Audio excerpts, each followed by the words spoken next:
Hi guys, welcome to a new video. Welcome back to my page. I'm so excited to have you here today. I hope that you're doing well. Today we're going to talk about worry and anxiety in Christianity and in faith, what the Bible teaches us about worry and anxiety and faith, and what we can do against being anxious, and how we truly can give our anxiety over to God. I'm going to tell you a prayer that you can do. We're going to talk about it, so let's get into it. First, I want to read you a Bible verse.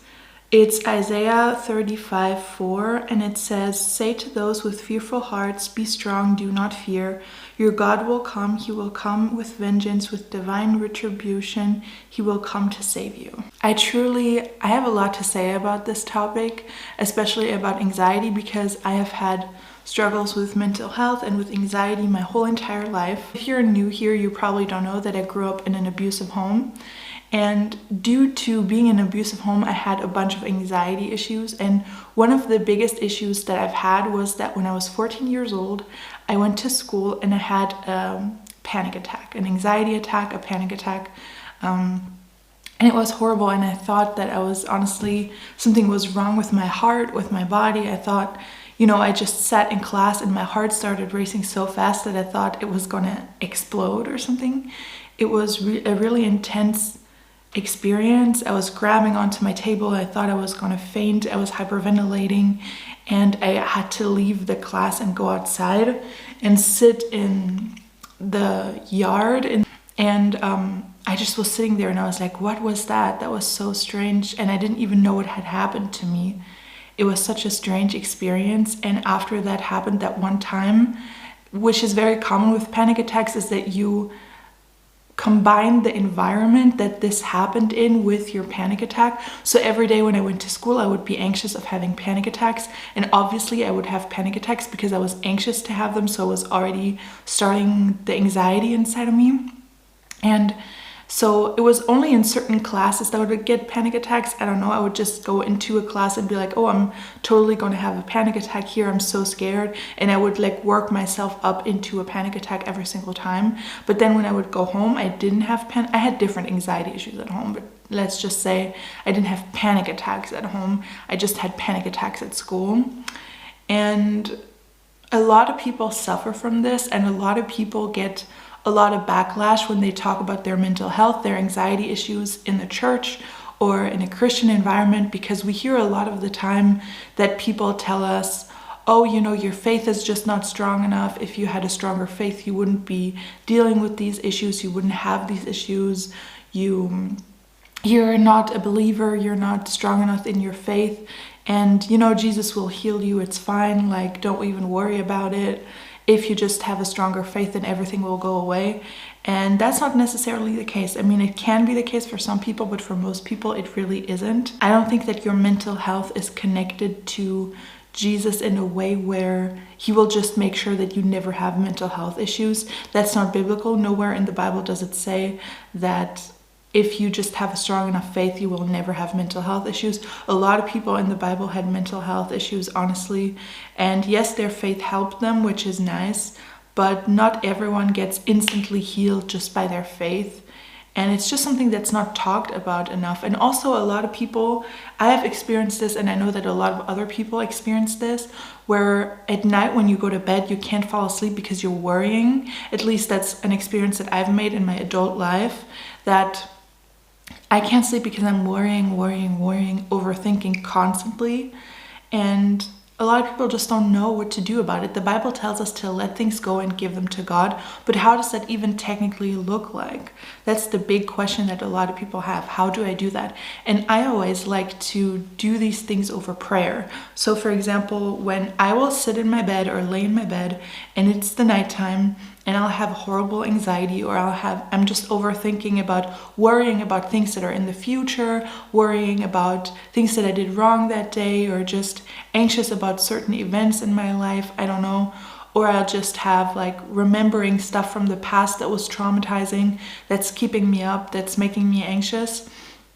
I like to really lay down, lay on my back, take some very deep breaths, and just go into prayer and be like, God, I pray that you take these evil thoughts, these horrible thoughts, this worrying, from me. I want to give it to you. I want to hand it over to you so that I can be in peace and so that you can care about these things, that you can solve these things, that you can take care of everything that needs to be taken care of, and so that I can be free from this worry, so that I can be relaxed. This is what I seek, to be relaxed in the Lord. I want you to be my safety net. I want you to be the one that cares for me, that I give these things to. You are the one that I want to handle these things. And so I just say that in my mind. When my bad thoughts come, I'm like, Lord, I want to give this to you. And then I literally imagine, I close my eyes and I imagine like Jesus in front of me and me having all my worry in my hands and handing it over to him and being like, here, take it from me. And channeling really all the worry and saying, here, God, take it from me. I want to give this to you. And most of the time I feel better. I mean, I can't promise that this is 100% going to work for everyone, but for me it helps. It helps me to pray. It helps me to feel relaxed. It makes me feel more in control, I guess. It makes me feel taken care of more. And also something that I like to do. For a while, I was living by myself before my husband and I really started living together, and I was alone. We had a long distance relationship for a while, and I had real big troubles with anxiety. There was a lot of problematic things going on in my life, and I was very, very, very worried about a lot of things. And what I would do is, I don't know if you guys know this, but there's this YouTube channel called Abide, and it's like Christian sleep meditations kind of. So they will just read Bible verses, they will just read out the Bible in a very calm and gentle way with like music in the background. And I just put that on in the back when I was trying to fall asleep. I'm one of these people who need like background noise when I sleep. It's really annoying for my husband. I usually use headphones and stuff so that I won't wake him. For a while, I was just watching shows like Gilmore Girls and stuff on repeat while I was falling asleep because my thoughts, my worrying was so intense that I just needed some different input. I don't know. And since recently, since we moved to France, my husband and I have stopped doing that for a very silly reason, which is that I don't have tiny headphones. I only have big headphones and I can't sleep in those. And so I started not having any background noise while I sleep. And it has been a very difficult thing because I've done that all of my life. And it's more difficult to deal with my worries, with my anxieties while I'm trying to fall asleep. And so prayer has really been something that has taken this anxiety from me. To a certain extent, it has helped me give over to the Lord my worries. And also something that has incredibly helped me is my holy routine, like my Christian girl routine before I go to bed. I'm not someone who reads their Bible in the beginning of the day and then goes into the day with quiet time. I tried to be that girl, I really did, but it's just not working for me. And so what really works for me is at night, like an hour before I'm going to go to sleep, I put on worship music on my computer. I open my Bible and I read like 2 to 3 pages of the Bible. I highlight it, I take notes. And sometimes I'll have 2 different rituals like this. Sometimes I'll read my study Bible, which is what I've been doing recently. So my study Bible doesn't have any journaling space for me to journal in there. I mostly highlight stuff and just read, and then read the Bible study thing on the bottom. It has like explanations to the biblical text on the bottom.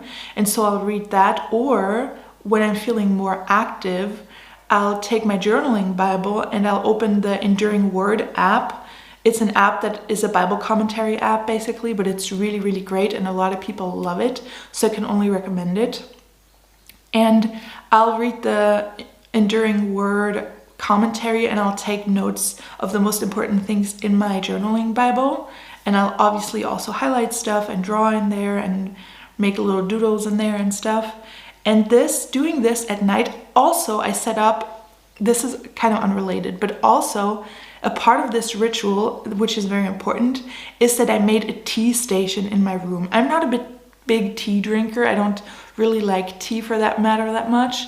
But I thought to myself, I need something to relax myself at night. I'm so anxious. And I read that drinking tea can really help calm yourself down because it's very soothing. And I was like, I'll try anything. So after I'll read my Bible, I have this Raskog from IKEA. It has a lot of tea in my water cooker in my bedroom.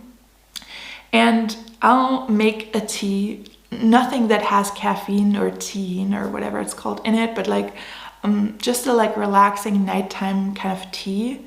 I recently have this raspberry tea that is so good, that I put a lot of sugar in, and it just tastes so good.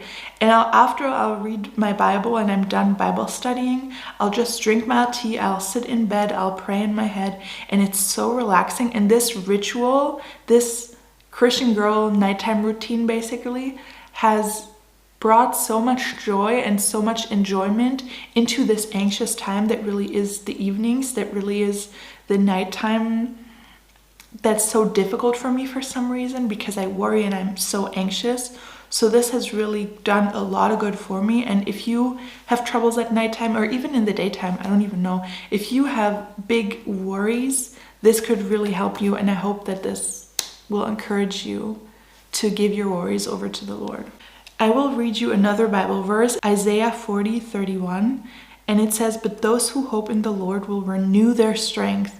They will soar on wings like eagles. They will run and not grow weary. They will walk and not be faint." So what I'm really taking from this is that those who hope in the Lord will renew their strength. And this is just what I've been talking about. You need to renew your strength when you're worried, when you're anxious, because that's really where it wears you down. Where you get attacked and it wears you down and you are anxious and scared and whatever, and that's not a headspace where we usually think, oh, I want to open my Bible, I want a Bible study, I want to do this, I want to do this.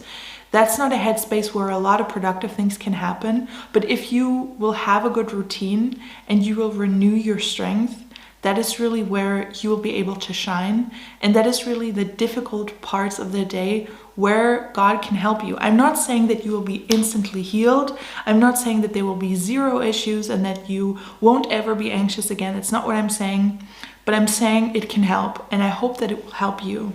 Also, a Bible verse that's super calming is Isaiah 41:10. "So do not fear, for I am with you. Do not be dismayed, for I am your God. I will strengthen you and help you. I will uphold you with my righteous right hand." This, if I were you, if I were someone watching this video, I would take one thing away from this video. Take some Bible verses that are like this one, that are fill you with hope and fill you with calmness, and that are just so reassuring, and write them on little post-its and post them on the wall next to your bed. Stick them on your wall so that you can read them at night when you're full of worry, when you're full of anxiety. I should actually do that myself now that I'm talking about it. I really want to do this myself because that's just nice. You could also post it in your bathroom on the mirror. I've seen a lot of people do something that's called a truth mirror, which is where you take a mirror and you put a lot of post-its on there, which is where you take a mirror, for example, a mirror in your bedroom or a full body mirror or whatever, and you post a lot of post-its on there about your identity in Christ. But you could totally also do this with reassuring Bible verses about anxiety, where, for example, when you brush your teeth at night in your bathroom mirror, you stick all these reassuring Bible verses about anxiety. Or you do this next to your bed without a mirror, I guess, or you just post it on your wall. Or you have like a board, one of these boards where you can pin stuff on it. Maybe that would be a really good idea to put something next to your bed if your bed is a place where you worry a lot. And yeah, guys, I hope this video helped you be able to create a routine for yourself and create good habits for yourself to actually deal with your anxiety and to not just sit in your anxiety. I really think that the worst thing that you can do is to sit in your anxiety without doing anything against it. I hope that this was helpful for you to create a routine where you can stop sitting in your anxiety and actually become active and do something against it. Anxiety is just such a difficult issue. And I also highly suggest, and I really want to say this in my video, that if you're dealing with a lot of anxiety, depression, mental health stuff, whatever, do not be afraid to seek out a therapist, to seek out medical help whatsoever, because I really think a lot of Christians are against medicine or therapy, but I really think that God empowers professionals in order to help us to counsel us, to help us through difficult times, and not everything can be done by yourself. And so really don't be afraid if you have a lot of mental health issues to turn to professionals for help. That is not unbiblical. No one has ever said in the Bible that it's unbiblical to go to a therapist, so don't be scared about that at all, and seek out help if you need it. And yeah, I hope if you enjoyed this video, you would consider subscribing. This is a totally new channel and I don't have a lot of support yet. So if you want to support me, you can like this video and maybe you'll come back for my next video. And I hope I'll see you soon. Bye.